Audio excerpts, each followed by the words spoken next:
I wanted to get a little bit of a basis on how you started your career. So I know that you have kind of determined your genre of music to be an infusion of like Indian and South Asian influence into a little bit of a pop beat with your music. But how did that start? Like, where did you get that inspiration from for your genre of music? Yeah, so I basically like this whole time I had been writing for other artists. Mhm. I've just been like obsessed with songwriting ever since I was young. I did like a little bit of an artist thing in the beginning that was just pure English.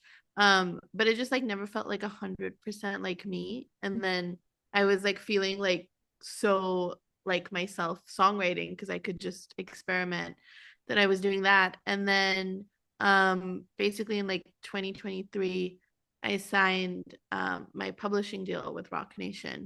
Mhm. Um, and like the universe always like has a plan for you. So right when that happened, I got introduced to the founder, Tai Tai. Um, and he was starting a South Asian label at the time called Desi Trill with Chabs. And I met Chabs in London, and I remember we got on this subway ride together, and it was like a 2 hour subway ride to like a studio, Mhm. and it felt like 5 minutes. Like we were just talking about culture and movement, and I was trying to do that with my songwriting anyway. I was like, I want to try and bring Indian sounds to the world in like different ways, and at the time I remember like I had just done like the Nick Jonas and King Mhm. collaboration, and that was like I was like, see, something like this, like it's just like joining worlds, and we were talking about that, and I had never met anyone that kind of had like the exact same vision as me, so that was like really exciting to me. And then I started doing like a few demos for like Tai Tai and Chavs for the label, and they were like, oh, like, do you want to be an artist? And I was like, no. I'm like good songwriting because I was just like, like thriving in that space. Yeah. And every demo I'd send them, they would be like, are you sure? Are you sure you want to do this? And then I was like, you know what? Like, okay. So I ended up just like diving into my own project, and I was feeling so excited about new sounds that just didn't exist. Mhm. So the first song we made was Gulzar that I released, and that to me was just so exciting because I was like, wait, I haven't heard anything like this that has a mixture of English and Punjabi and Hindi. Yeah. um so that kind of like started the whole sound for me, and then ever since then I was like, oh, this feels new, this feels exciting, but at the same time it feels so familiar. Mhm. um and I think in that moment, like, I was like, oh, I feel 100% like me. Mhm. So, and I never felt that before as an artist. So I think that kind of defined the whole journey for me of being like, wow, like this actually makes me feel 100% like me. The shoe just fit, like it just felt like this was the right thing. And ever since then, it's just been like so awesome getting to make music like this. So it's interesting that you talked about, kind of starting off as a songwriter. Can you give a little bit of insight into what that experience has been like for you? Like starting off with Nick Jonas's, Mon Many John with King and, working on all these different types of releases. You've also worked in TV, series and films, and I want to get to the Smurfs soundtrack in a little bit. But on, shows like Four More Shots, Please. Can you kind of talk about what that experience has been like for you and how you started songwriting? Yeah, I started writing like I remember I was 15 years old. I picked up the guitar, and I had my first heartbreak. And then I just like wrote my first song, and I was like, wait, because I loved music, but I'd never written anything before. Mhm. And I think when I wrote that, it was like me processing all my emotions and what I was feeling. And Yeah. I was like, whoa, I want to do this for the rest of my life. Like, this is cool. And then I just started like trying to write for anybody and everybody. So I moved to LA for college, and then after that I just tried to get in with whoever I could. um I actually didn't get my visa, so I went home for like 2 years to Mumbai, and that's when I met Mikey McCleary, who was working on Four More Shots. And Okay. um actually with him it's funny because I he kind of had his own team. Like he's a songwriter himself, he's a producer, so he didn't really need another songwriter. But I was like super determined to work with him. So I basically like sent him a song every day for a year. Oh my gosh, that's so interesting. And I was like, here's another one, here's another, and he would always be like, oh my God, I love it, but like I don't need a writer. Like if you want to sing Yeah. on something, I'm so down. And I was like, no, like I want to sing, but like I want to write with you. Mhm. Um, and then finally, like at one time I remember he was like, okay, I'm working on this new show and it's really female led and it would be cool to co-write the theme song. Do you want to do it? And I was like, yes. Mhm. And so we got in and then we ended up doing like most of the soundtrack together, which was just like a dream come true. Um, but it's always just so it's always been so fun for me to just go in with an artist, Yeah. or work on something because it's kind of like you're getting to help somebody else express their emotions and tell their story. And it's just really exciting that you kind of I think collaboration is the most exciting thing about music. Yeah. And when you collaborate, it's just the magic is on like another level when it clicks. So I think like for me, that's the most special part about songwriting. That's so interesting that you bring up, like, in that instance itself, he was like, I would love for you to come sing it with me, right? Instead. And it took, different instances of you songwriting to then maybe get to the point that you realized that you wanted to do the singing part of it. Um, Yeah. but it is, such a fascinating concept. It's almost like that, burnt toast theory, right? Which is sometimes that path is made for you at a certain time. And I love that. I love that you decided to focus on songwriting for so long because that was something you really were passionate about and what you wanted to do before the singing came into it. And so now I want to talk about Smurfs because I was able to speak with Subi last week and we kind of delved into it a little bit. But I want to hear from you and your experience about what that was like. Like, what was it like in the recording studio? And I know she kind of gave me a little bit of insight of what it was like to record together, but just from your, point of view and your experience, what was that experience like for you? I mean, the whole thing was just so joyful, honestly. It was cool because I feel like we were just making music that we loved. So there wasn't any like insane pressure per se. Like a lot of the music we didn't even know like what we were making it for at the Yeah. time.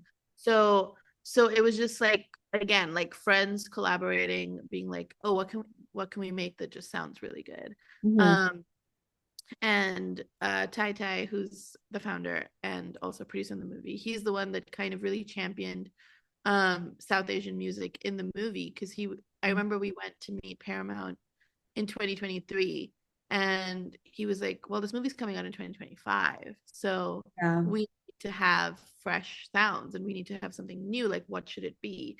And he was like, South Asian music, like that's what it needs to be.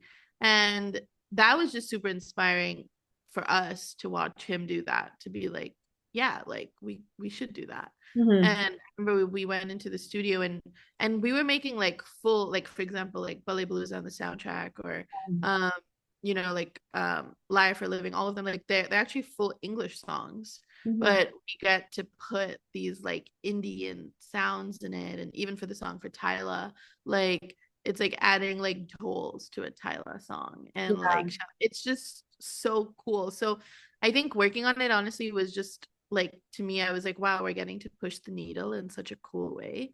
Mhm. And I was like, to have it be a part of something like Smurfs, where it's like a lot of kids are going to be watching it. And for me, like growing up in Mumbai, like I never saw um a 15-year-old, like as a 15-year-old, I never saw anyone like me on TV. I was always watching like Taylor Swift or Rihanna, or so I think having that, like for them to go to the theater and like watch a Punjabi sound come on, they're gonna be like, whoa, we didn't Yeah. expect that. So that to me was like really exciting. And the recording process was just, honestly, it was just like a blast. And like there was just like a lot of laughing, a lot of like shouts, a lot of energy. There was, I remember for like the Tyler song, we even had like some of the rock A&Rs come in because they were like sitting outside, and we had them do claps with us and shouts. It was just like family affair. Yeah. So it was just super fun. And I think getting to work with your friends and winning together is like no better feeling. Yeah, and I know that Subi had kind of talked about it. She was like, you guys would just be in the studio, just jamming it out as friends. And I know that you're also part of DC Trill along with her. What has that, been like as well to be a part of a South Asian label for music, especially like you just mentioned, growing up in Mumbai, you wouldn't always, see musicians that looked like you. But now being a part of a South Asian music label, what has that, experience been like for you? I think it's been amazing, and it's honestly, I think, to have um two founders at like such a high level. First of all, like there's no middleman, which is really nice. Like it's like you get to kind of just do everything direct. And I think the best part of it, honestly, is that they give you so much creative freedom. Like I've never been told like, oh, you shouldn't use that sound, or like you should change this, or they're just so um they're just so open and like welcoming to like what I want to experiment with. And it's cool because I feel like even like my next single that I'm putting out, it's so different from anything I've put out before, that I feel like a normal, like a different label might have been like, well, this isn't your sound, so you need to, versus with them, they're like, no, let's try it. This feels really cool, So I think having that creative freedom has just been like really empowering, as like putting out South Asian music. And they're just super supportive. Like they're just always like um wanting to push you and like wanting to like mention you in rooms and try and figure out different ways for your music to get heard. And they really like care, which is I think the most important. And they care about like what we're putting out into the world, and how to really like build this legacy. Mhm. um which I think is key, for anything you're Yeah. doing. So it's always just been really empowering, and getting to be on a label, even like with Subi, who's become one of my best friends. It's so it's so fun that we get to do this stuff together. It's interesting you brought up, bringing out a legacy and building something, based off the type of music that you're creating. And it might not always be the same, right? Like in your newest single, you're going to be doing something that might be a little bit different than what people are used to hearing from your other songs. For you as an artist, what is the most gratifying moment for you? Is it when a song is released? Is it when you're seeing your name, in a soundtrack list for film credits? What is the most, gratifying and memorable moment for you as an artist? I think it's like connection. Okay. um, I feel like the moment someone reaches out and tells me like, oh my god, I saw this song and it made me feel this way. Hmm. And or like I literally had someone say to me at one point like, oh, like I was listening to Gulzar and it gave me the courage to go tell my crush that I like them, and now we're in a relationship, and they sent me this like photo, and I was like, oh my god, like that Wow. to me, yeah, like, and that to me is like, wow, you get to be a part of people's lives in a way, like just for, even if it's for a moment, Yeah. that's really important. And that comes back to even like what I was saying of like someone watching Smurfs and being like, oh, that's my sound, like that's Mhm. me in a Hollywood thing. Like I think that's an important moment in someone's life, like in like, I think it's when it affects people in certain ways. I think that's like always been my goal. Yeah. And it doesn't have to be some like grand moment. It just like it could be the smallest thing. And I think because, and I think maybe that's because music affects me like that so much, and it has ever since I've been a kid. Yeah. Like it plays the most crucial moment in so many parts of my life. So I think for my music to do that, I think that would be like the main thing. Yeah, that's amazing about the crush thing. I think that's awesome to have that level of significance in someone's love story, life, anything that they've done. And Yeah, that's I was literally like, shocked when I read that. I was like, "Oh my god!" And I remember she sent me the message when they weren't in a relationship yet, and I was like, "Oh my god, please update me!" Like, yeah. and then I remember like I think a week later she messaged me. She's like, she sent me the picture. She's like, "We're in a relationship now," and I was like, ah, like.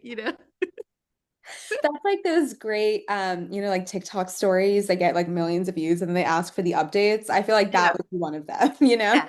Yes, From exactly. your POV, like as an Yeah. artist, this is Yeah, like what please happened. update me. I want all the tea.